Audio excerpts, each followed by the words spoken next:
and welcome to Please Advise, a podcast about marketing, growth, impact, and all things in between. I'm your host, Samantha Ruiz, and today we are talking with a good friend of mine, Miguel. Miguel and I met in Bali a couple of years ago, and we've been very close ever since then. He is now working on a CBD and hemp company called Father Obsidian, and they are doing such an amazing job. Today, we're talking all about community, about making health and wellness more accessible to everybody, and how you can make sure that you're really listening to your customers. It's a fantastic episode, so let's dive in.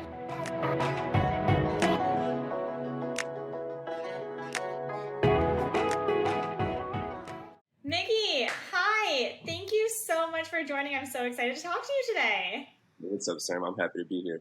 Yeah, I would love it if you could go ahead and introduce yourself to our audience.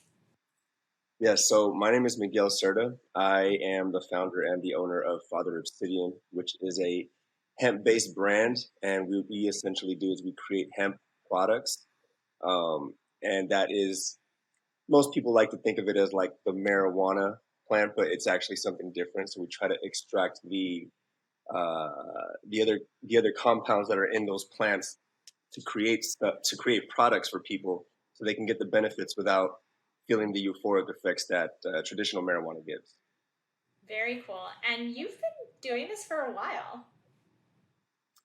Yeah, actually, so my background is in the traditional marijuana field. I've been doing it since I was in my early 20s.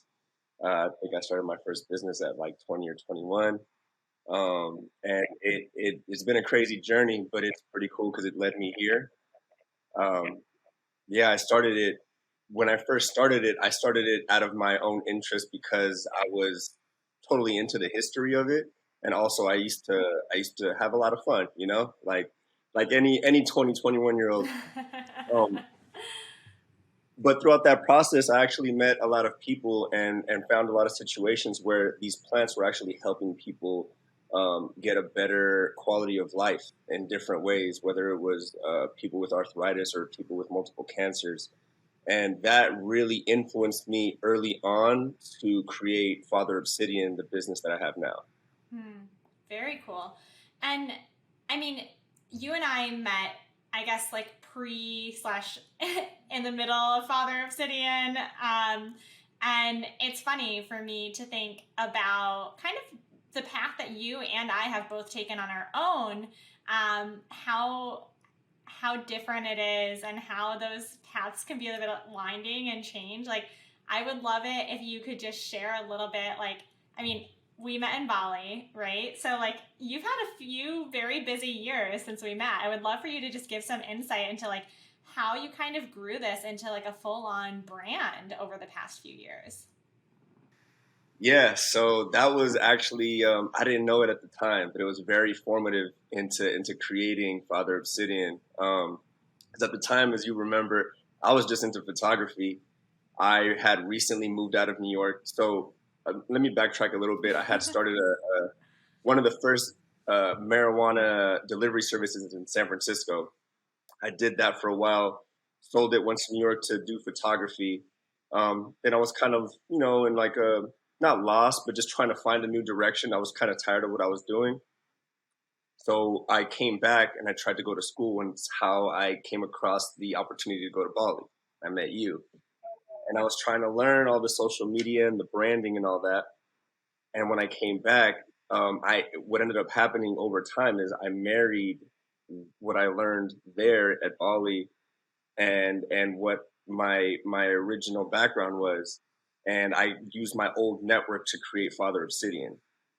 And it's pretty crazy because it really, the big story behind it is how before CBD and hemp became actually legalized in 2018, it was still kind of a gray area thing, right? It was it wasn't illegal, but it was kind of weird. You definitely did not want to get stopped. Yeah, a lot of gray space. So what happened is at the time, I mean, even now people don't really know what it is, but back then people definitely didn't know what it was. And the people who were in the traditional cannabis space did not care for it because it didn't get you stoned per se, right? So my buddies who made oil and they were just experimenting, they gave me a whole bunch of oil that was CBD, and I made it for myself. I have this scar right here because I had surgery a few years ago. So my hand kind of cramps up. So I started just playing with it in the kitchen and just making these little lotions and stuff, and I'd give it away to family members. And that was the summer of, I want to say, 2018, and that December they legalized it. They passed the federal hemp bill, and as soon as that happened, I just this little thing happened where I was like, wait a minute, and I just decided to just run with it. Like it felt like it just fell on me, and so I just decided, like, let me try to put this together, and yeah, now we're here. That's incredible. I think it's interesting because there's so many moments like in my journey, and I'm sure you and every other entrepreneur can relate to this, where you're doing something and it feels wrong and it feels wrong. And then you look back on it and you're like, wow, that really, like every single one of those steps, every single one of those moments, like led me to here. And you know when you're on the right path because like it doesn't feel like you're trying to, you know, push against the entire world. It's like everything's moving with you, and it's such a good and different feeling. Yes, 100%. I mean, even the whole, like, when I was trying to pursue the photography career, it was cool. It was really cool, and I learned a lot. But what it really taught me was, and even before that, before I was doing that, um, everything along the way kind of brought me to this point of not necessarily a jack of all trades type of situation, but I learned enough of each of those categories so that now I know who to talk to for making, like for my product photography, for my videography, and I know what to look for. I know how to tell them exactly what I want because I know the language. I know, how to speak what they're talking about. Yeah. And I mean, throughout that time, especially after I came back from Bali, I came back so motivated. Oh my God, I was relentless for like 6 months. But then after those 6 months, I started to feel that motivation really, really go away real fast just because yeah, I mean, it just didn't seem like it was going the way I saw it, right? Like for some reason. And really, when I look back, it's like, nope, I needed all that. I needed that. That actually brought me to this point right here. And yeah, yeah. At the end of the day, it all works out. That's incredible. So I think that you're doing something like really amazing, right? You are building a brand, first of all, in a very difficult category, not only from like a marketing perspective, there's so many regulations, but also just from like an education perspective. Not you touched on this earlier. You know, not everybody knows what CBD or hemp is or the differences between those products and traditional marijuana. So I think that you probably have a lot of learnings to share, but that must be very interesting to be doing. And I would love for you to share a little bit about how you've gone about building a brand in this kind of new vertical and category. Yeah, so that's been the biggest. That's been the hardest part about all this. Putting the brand together and doing all that. That's been fun. It's been fun. The design, the content. That's so fun for me. But like you mentioned, there's so many restrictions as far as promoting and doing ads on the internet, especially with Facebook. Facebook gives me so much problems. I actually had to delete my personal Facebook and the Father Obsidian Facebook last week because they've banned me individually for ever advertising ever. And I'm trying to put a Really? ticket in. Yes, because so I have a good friend who works in Facebook, and I reach out to her for consulting, and she told me, like, oh, don't worry, that's just the crawlers going through, and they'll pull things down, but I can put a ticket in for you, or you could put a ticket in and request, and then they'll let you do it. I put a ticket in, hasn't gotten reached. So she told me, like, hey, maybe just take everything down and start all over again. And I looked it up, and this is really common in my industry, just because it is like, even though CBD is legal, there's for some reason just weird guidelines for it when it comes to online marketing. And that brings me to the other thing that's difficult, which is education, right? Just because, there's people out there, almost everyone I've ever met that I give this to, because I give out free samples like left and right. I love giving it to people talking. I get in Ubers. I always have it in my backpack. If I start talking to someone, they tell me, oh, my wrist is hurting. I'm like, hey, try this. Call me tomorrow. Let me know how it works. And so that's my favorite thing to do. But it's really hard when you can't really put the word out there. So what I've been doing is I've been going out to basically little markets and little festivals. I started off doing this. So I lived in Buffalo for a couple months, and they had a harvest festival. And so I was like, let me try it. That was the first place I ever went where I just set up a little table. It was somewhere far away. I just wanted to test it. Like, this is like ground zero. Let me see what happens. And I set up my little table. I set everything up. And luckily I was right in front of the entrance. And so every person was coming up because the table looked really, really good. So people would always come to my table and they would start asking questions. The first thing they'd say is like, yo, what is this? You have weed on the table? Like, I'd explain to them what it is. And I'd have samples, and I was giving samples out, and almost at least 50% of the people, because, they'd take the samples, they'll walk around, and then they'll always come back, and then they'd either, get the Instagram, sign up for the email, or buy a product.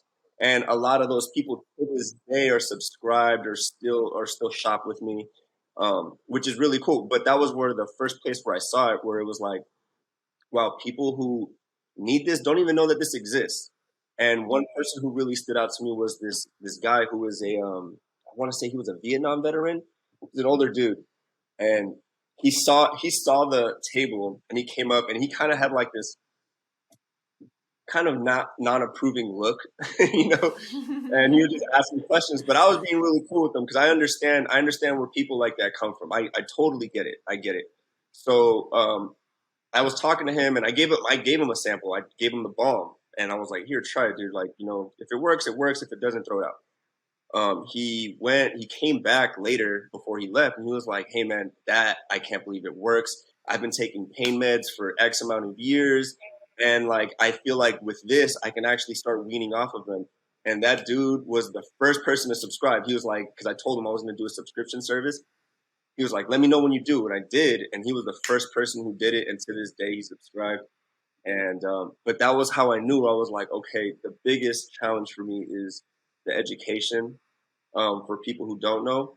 And also the biggest challenge is also because it's such an unregulated market at this point, where there's a lot of people who jump into this industry to make money, and they don't really care about the people, or two, the products they're putting out. And because of that, most of the products that you see that are CBD, even the ones that are really that are branded really nice, what they actually do is they do this thing called white labeling. So there's these big farms, especially usually out in Colorado, sometimes Texas or North Carolina, where there's a lot of land. They put these big farms. They'll grow tons of hemp plants because it's legal to do now. And then they'll process it and make tons of oil. And then they make the products and they just sell it to whoever. And and a lot of brands will just, they'll package it however they want. So it looks like they made it, which, in some places it's actually pretty cool. They're getting it from reputable places, but not everyone is. Some people are using pesticides in their plants and, just real unethical ways of going about things, but it's not being checked up on. And so there's also different ways of extracting these compounds. So there's people who are taking it and they're saying, "Oh, this doesn't work for me. This is fake. This doesn't work." But it's because of the extraction method that they use. So they're not actually getting the benefits from it. It's just basically like some base oil and a little bit of oils in there. And it comes down to the producers and the people selling it. They really don't care. They're just hucking a product. They might even be hucking it for cheap. That's why you see CBD in gas stations and liquor stores and stuff like that, because it's cheap to obtain for them, and they're selling so much of it because they're using, they're coming in with a lot of money to put into it, that it doesn't matter to them. To them, every cent, it all adds up for them. So that's why what I started doing is, or when I started doing this, I just vertically integrated everything. So because of my background, I know people who grow here in Northern California, in the mecca of cannabis growing country. I used to frequent there a lot when I was younger. and I have a lot of friends over there. So luckily, I was able to talk to them and tell them, like, hey, man, this year, if you could do this patch instead of growing cannabis, grow a little bit of hemp, give them some hemp seeds. They grew it out, and then I could take that, bring it down to my friends out here in Oakland, where they process oil in their warehouses, and I know their the way they process, and I know they process it right. And then I take the raw CBD oil, and then I personally make the products. Either me or my fiance or whoever's working with me that day. We make those products ourselves, and then we get it tested by a third party, by a good friend of mine down in Long Beach.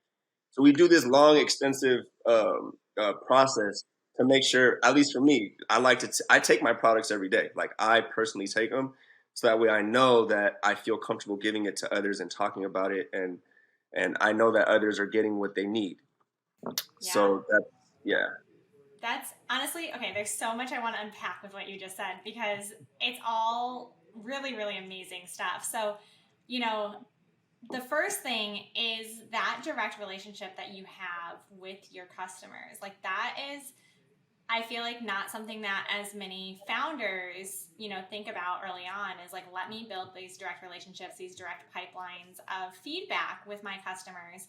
They typically take like this let me grow as fast as I can mentality, and your approach is a little bit different, where you're like, let me build these really long standing genuine relationships, and let me get feedback, and let me make sure it's interesting to them and I can understand what they're looking for, and provide them with tools to help them every day. So that's amazing. Like, what have you learned about building those relationships since you've kind of gone down this journey? Yeah, I mean, for me, that's kind of naturally ingrained in me. That's just more of that's how I do things. That I love talking to people. I love connecting with people. That's just a part of how I am, and who I am. And um, like I was telling you, I just keep products in my backpack. And sometimes if I get along with someone, I could be out before everything closed down again, like in October. I remember I was out at a bar, and some dude was talking to me, and we got along, just some stranger. And I was like, here, dude, try this. And like, but that's just how I do things. Um, and then doing it through the business, as like, from a professional standpoint, I think is really important, just because it allows, one, like, there's a trust between you and this person. It's not just like, oh, this is a customer, this is a number, this is someone buying something, whatever. It's them. They are trusting you because they can see how passionate you are and how much you know, which is very important, and that you're not just out here selling products, but it's something that you care about. And two, for me, it allows me to get a lot of really deep feedback, and I get to talk to people, and I get to know what they use it for, why they use it, who they gave it to, and this allows me to know what products to develop next. And like, for a good example is, I want to say, like, a year and a half ago, I started finding out that women use it for their menstrual cramps. I didn't know. I wouldn't know that. And everyone was telling me. I remember one person told me that. I was like, really? And she was like, yeah, I have bad menstrual cramps, and she just rubs it on her tummy. And I remember I told her to text it to me. She texted it to me, and I put it up. I posted it. And then like 10 people came out and told me, like, oh my God, I use it for the same thing. And it's like these little things that I would have never had any clue about had I not talked to these people about, how is it working? Is it working for you? What did you use it for? Just having these open conversations with them. Yeah. I think that's amazing. And actually, I meant to tell you this before. One thing I love about what you do on social is always showing that like direct customer feedback and how people are using it and what they're saying about the products. Like, I feel like the fact that you have so many of these text messages too, like, really builds that genuine trust with the brand. So I absolutely love that you do that. The other thing, and I think this is the main thing that we wanted to talk about today, is that education piece. Like, you mentioned this before, there's a lot of room for education in this space. And, I think wellness in general is becoming kind of a luxury almost, where it's like, for a certain group of people, like, if you can afford luxury or afford wellness, then great, but if not, you're kind of out of luck. And same with sustainability. Like sustainability is also unfortunately becoming a bit of a luxury and not attainable or available for many people, or accessible, honestly. So when you think about your products and your company, and making sure that your products and wellness is available to a variety of audiences, like what are you thinking about? Like what can you elaborate a little bit on that? Yeah, I mean, it's like you said, it's one of those things that wellness doesn't seem to be available to everybody. It seems like it's a luxury, and that kind of sucks, you know? Like I know a lot of people in my own family who I personally like to shop at Sprouts and Whole Foods and Trader Joe's and these places where I know that the food is grown a little bit better, a higher quality, and there's more sustainability behind it. And I know people who refuse to pay. They're like, no, I'm not paying that. It's like, I understand it. It's not something that it's like you can't convince them of the health benefits and how it benefits the earth. It's just like that doesn't even make sense to them. And so that was one thing that I wanted to combat because I see it in my own community, right, in my own families and things like that. And so what I try to do is I try to provide the education and try to tell people about it. So we have a store here in the Bay Area, and I literally stand outside the store whenever I can get down there. I'll stand out in front of the door, and we're next to a bunch of bars, and people come from all over the Bay to drink at those bars. They're really popular, and I'll stand out there and I'll start talking to people and tell them like what it is and what it's for. And I tell them, just come. You don't have to buy anything. Just come in. Let me show you. Let me show you what it is. Let me show you. Let me teach you something.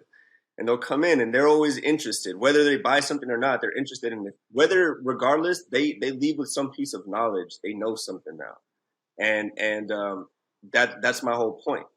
And on the other end of that too is I try to provide incentives for people. So if they engage with me enough, if they they're on the email list, if they subscribe, they save money on these products because I know that these products are usually kind of expensive because they're kind of expensive to make throughout that whole process. And I know that I try to keep it on the more attainable side.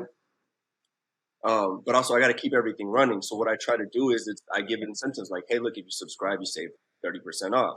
If you every or once or twice a year, depending on what it is, I'll try to do like a flash sale that's 50% off, just so people can have that chance to use it. Because I don't want someone to feel like they bought something and then it's like, oh, they feel bothered because they spent so much money on it. I know what that feels like.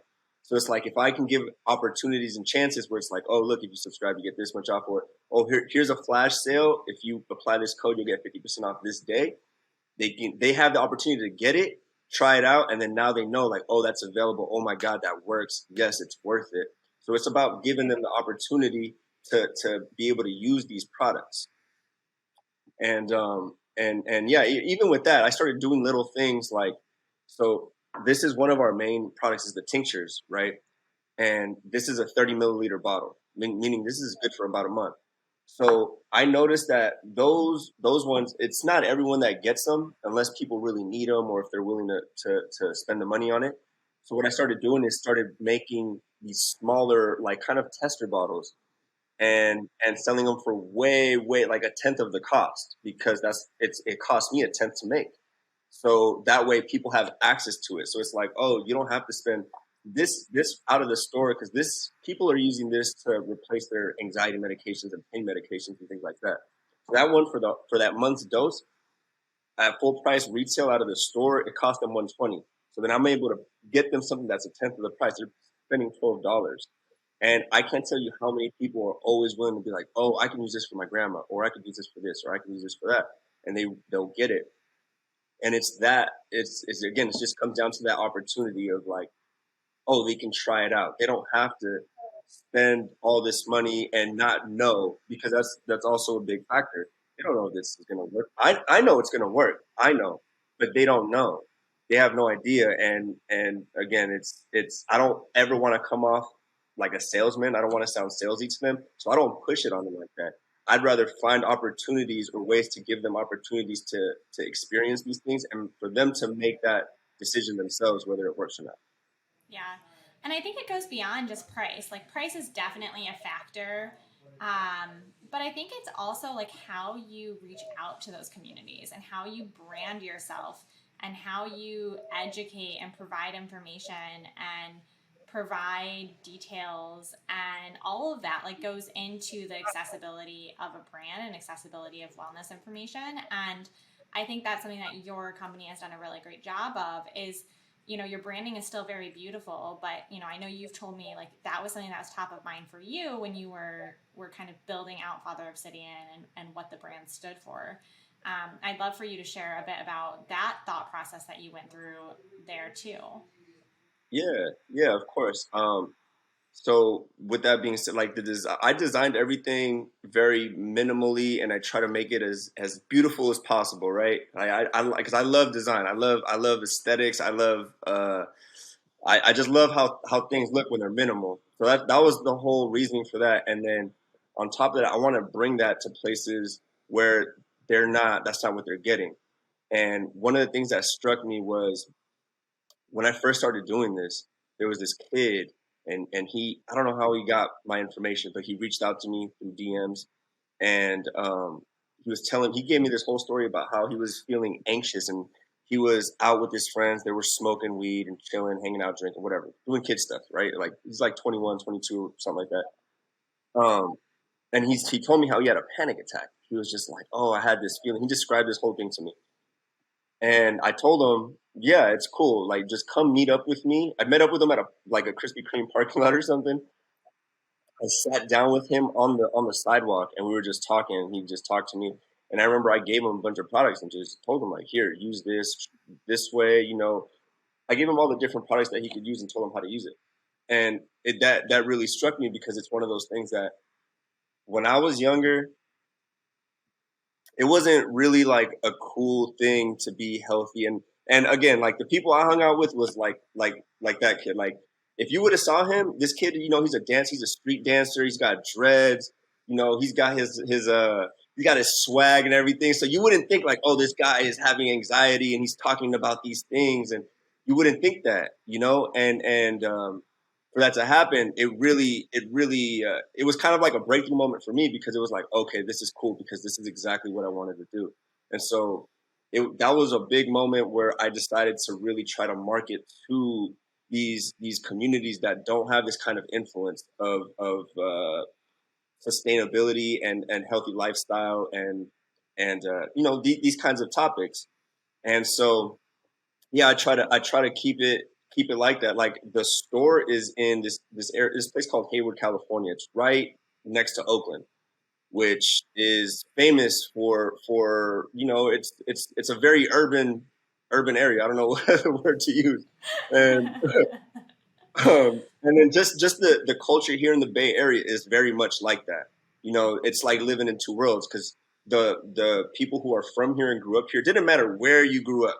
Didn't matter where. It's a very like urban. Everyone listens to rap. We got our own kind of music, own style of dancing out here. That's just how it is. But then there's this tech side of it. So now there's these two different worlds, and the the the inspiration for like the way I brand it and market it is kind of like I want the people who work in tech. I want them to feel comfortable, because when people come here from other places, I see that they do try to fit in to the culture here. But also, I want the people here who aren't used to, let's say, having the best things, or aren't used to looking at themselves or being healthy like that. I want them to feel like that's okay for them too. I want them to want those kinds of things for themselves, and to be proud of promoting these things and talking about these things amongst each other, amongst themselves, with their families, on social media, whatever.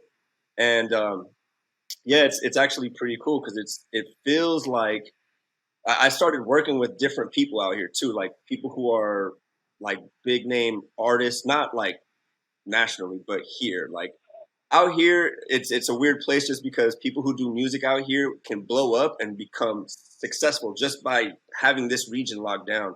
And so I started working with those kinds of people, and I can see the effect it's having, and it's really cool to see that is becoming an important thing amongst the community, especially with like black and brown people. It's a big deal because now people are kind of starting to come around to their roots, because this really comes down to, like, at least for me, I come from a Hispanic family. I'm a first generation child out here, and I know the truth that our ancestors, whatever, they used to use plant medicines for everything, which is a big reason why I started going deep into this research. And now coming out of it, I look at my grandmother. My grandmother. I try to get her to take this. She won't do it. She always makes jokes. She's like, "Why are you always trying to get me high?" And I'm like, "Grandma, I'm not getting you high. I should just lie to her." But at the same time, I see that she's like every day she takes about like damn near close to 10 medications, like different kinds of pills for different things. And that's not like just her. I see it with my stepmother's mother and my friend's grandmother, and I just see it all the time. And it's like, wow, I feel like we're so disconnected. So it feels like it's this big, huge circle coming around moment where me and other people involved with this, we're able to bring these ideas back to maybe not certain generations, but at least the youth, and they're for some reason receiving it with open arms, which is the best. Yeah. It's awesome. Yeah, no, I think that's incredible. And I think, we can look at what's going on in America and look at the opioid epidemic and just know that there has been far too much reliance on some Western medicines. And not to say that Western medicine is bad, because it isn't. Like, it's great. It can be so good and useful and like life-saving and all of that. Yeah, I want to put that out there. I'm not against Western medicine. I just think that the utilization of both in conjunction with each other is, Exactly. And I think too, like, it's another way to explore healing outside of just, being prescribed a painkiller immediately too. And I think that is beneficial for everybody. And I think there are some communities that have experienced the epidemic at higher rates than others. And so I think what we see is a lot of these, CBD companies are very much catering to, the wealthy or the Silicon Valley, like tech elites, right? And it's kind of leaving behind some of these original communities. And like you said, your ancestors like relied on plant medicine.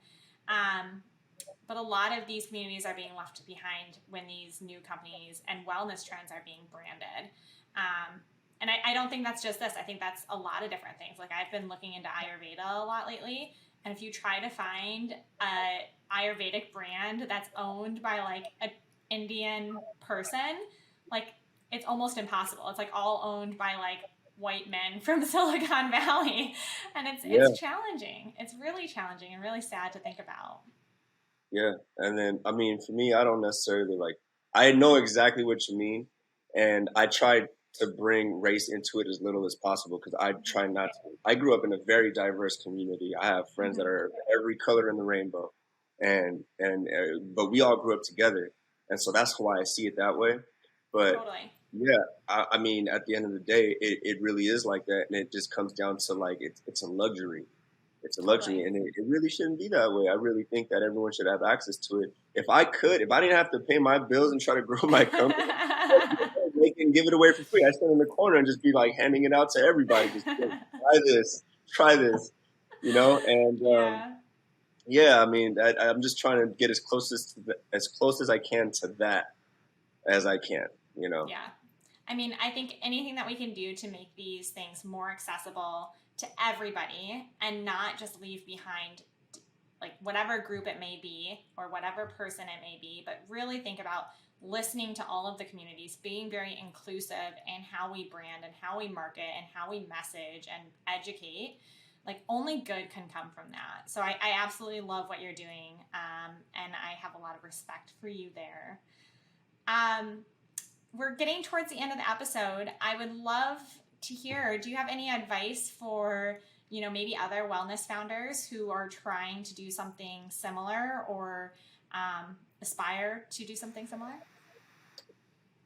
Be patient. That was the biggest lesson I ever had, and I have to practice it to this day. I have to remind myself, be patient, and It's all about the purpose, the reason. Sometimes we get lost in trying to grow, or sometimes you come across, like I was talking about how I have trouble with my sponsored ads and Facebook is giving me all this trouble. Sometimes I'll see a sponsored ad from some luxury CBD company and I would get mad and I'm like, what? And it gives me a sense of urgency.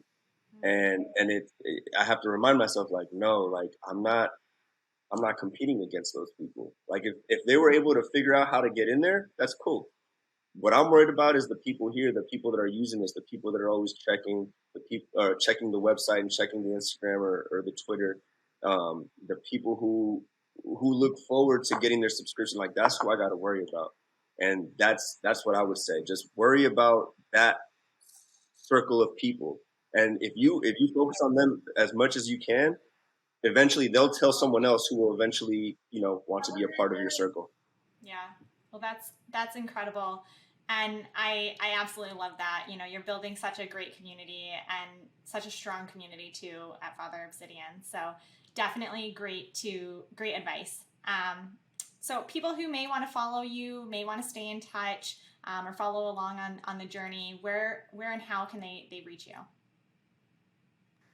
Father Obsidian on Instagram and on Twitter. So just how it's spelled. I don't know if it's going to show up, but I put it on my name, Father Obsidian.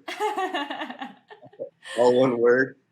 And again, the Facebook, I had to take down the Facebook, so I'm going to have to bring that back up. So basically right now we have Twitter, Instagram, and Pinterest. Awesome. Great. Well, thank you so much for your time today. This was an amazing conversation as always. So yeah, thank you again. I will talk to you soon, Miggy. Thanks, Sam.